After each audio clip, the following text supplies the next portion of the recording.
Hi, welcome back to my channel. It's time for the aftermath. It's finished West Ham United 3, Chelsea 2 in a thrilling game at the London Stadium. It had just all the feelings of a proper London derby. The intensity, the action, the end-to-end stuff. It was incredible. In fact, now that West Ham have won it, I've been so ecstatic that I've had to take an hour to calm down before I went down to record this. I wasted so much energy in just being happy and over the moon. This is such a big win for West Ham United, and the best thing about it is it came late and West Ham helped themselves out for once. We weren't dependent on the bottom three to lose. This was all West Ham. I've got to give credit to the manager for his tactical changes, credit to the players as well, and some of whom I'm going to talk about in this video. But oh my goodness, what a game. So much to discuss, so let's get straight into it. Starting off with the starting lineup. Changes were definitely needed for this game, and I'll give credit to Moyes. He made some correct decisions. Ogbonna came back into the starting lineup, and with him the defence was more solid and it was more compact. Diop still needs to keep his head up a little bit, but overall I thought that Ogbonna and Diop worked very well together. Mark Noble was injured and did not play. Before the game, there was rumours that he would be dropped. He wasn't in the team for that game. But the thing was, I think that West Ham looked a lot more free-flowing and a lot more engaged without Noble playing. And that's not disrespect to Mark Noble. It's just that I think West Ham looked a lot more threatening without him and certainly knew what they were doing more. And as Noble wasn't playing, the captain's armband was given to 21-year-old Declan Rice. Rice is a player who is mature beyond his years. And I have to say, in the game, he didn't put one foot wrong. Solid defending, solid organisation, solid leadership. Kudos to that man. He is a proper West Ham player, and he deserves all the praise. I said it in my last video, West Ham would be bottom of the league without Declan Rice. Also, other changes to the team. Lanzini came in. And I thought Lanzini did really well. Okay, he did miss a very good chance. Okay, he didn't score in the game, but he held up the ball well. He made some good crosses. That's all I can really ask of him. Another good decision Moyes made was to have two defensive midfielders, Rice and Soucek. Especially because Chelsea put three up top. So having two defensive mids against Chelsea was a sensible thing to do. Have to praise the manager for those decisions, and I'll talk about his substitutions a little later on the video, because, well, surprise, they paid off eventually. First half was really good from West Ham. Good pressing, good counter-attacking, good use of possession, good passing. Very good against a Chelsea team that struggled from time to time. And the one thing that Chelsea struggled with was having Tammy Abraham there. A lot of Chelsea fans got on his back actually after the game saying that he was useless, and I'd side with them on that. He didn't have a good game. If anything, Chelsea would have been better off starting Giroud, because he does better against these lower teams. He likes those kind of games more. Abraham came off and Giroud came on, but Giroud didn't make much of an impact. Going back on to the first half, Thomas Soucek and Mikel Antonio were the two players that pretty much ran the show. Soucek had his header disallowed for offside, and I'm not even sure why. It was onside. It's VAR yet again. I mean, VAR and West Ham are not good. They don't go well together, do they? And VAR's cost West Ham so many times.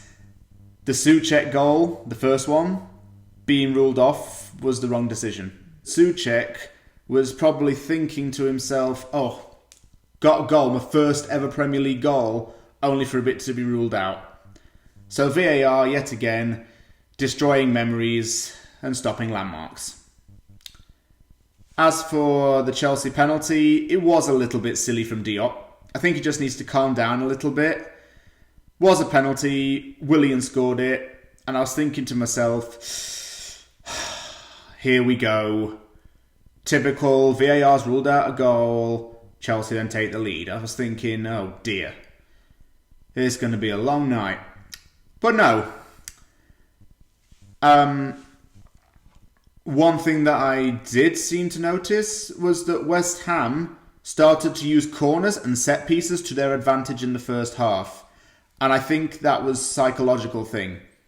The Soucek disallowed goal came from a corner, so West Ham must have been thinking that they could get at Chelsea through another set piece. And they were right to think that, because towards the end of the half, Thomas Soucek goes up yet again, heads it down low, goes past Kepa and into the net. So really happy for the Czech. Great finish, 1-1 at half-time. And West Ham had a lot of positives from that game. Good movement, good flow. I couldn't complain, and that was a bit of a surprise, to say the last two games haven't been good in the first half. Well, I say not good. It was bad against Wolves, bit better against Spurs, and great against Chelsea. So it's been a work in progress, and this time West Ham got it right. The second half, I thought that West Ham started off very brightly, got a possession of the ball right away, started to make something, made space. Antonio did well to recover from being fouled. There were calls for a penalty at that point, but he got back up, managed to get aware. Jarrod Bowen puts in the cross. Kepa doesn't even react, and Antonio's there just to tap it in. And it was a deserved goal from Mikel Antonio because he worked his butt off all game. Absolutely strong performance from him. And he deserved that goal, like I said. And it was 2-1 to West Ham.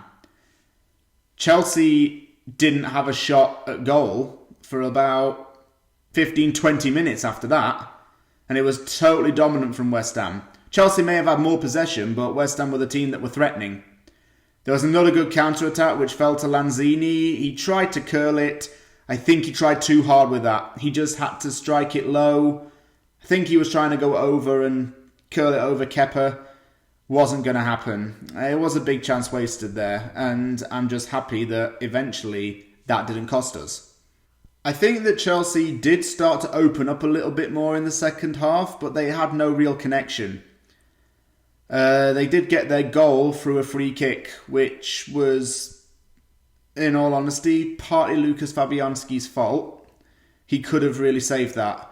He took one step to the right and then quickly got back to his left, and because of that one extra step he made, he couldn't get a hand on it, and Willian used the post to get the ball into the net and tie the game up at 2-2. But West Ham, at that point, decided to make some changes, and I'm going to have to give credit to Moyes here. He made the right changes. Wilshere came on, who we've all been longing to see. Andriy Yarmolenko came into the game for Jarrod Bowen, and it was a sensible substitution because Yarmolenko can play on the right. He's got that dangerous left foot, and I've been wanting to see him play personally because I think he is one of those players that can make a difference. Straight away, Yarmolenko was getting involved. He was getting on the end of balls, putting in crosses, getting back to defend as well. He was putting in a shift. And at that point, it was a little bit nervy because Chelsea were opening up still. They put in some crosses again with no connection. We were a bit sloppy with the defending at times, but we got the ball away. And I was saying, as 10 minutes left in the game approached, next goal's going to be the winner. It just had that feeling about it. Then came that beautiful, beautiful counter-attack.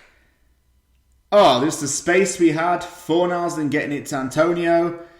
Flicking it on. Space. Yarmolenko's there. He manages to cut inside. One touch, one mini touch, and curl it low. At that point, I actually jumped out of my chair, had my shirt over my head, and was running around the house screaming. It was relief, joy, and just passion all in one. Andriy Yarmolenko, that was beautiful, my friend. Beautiful finish.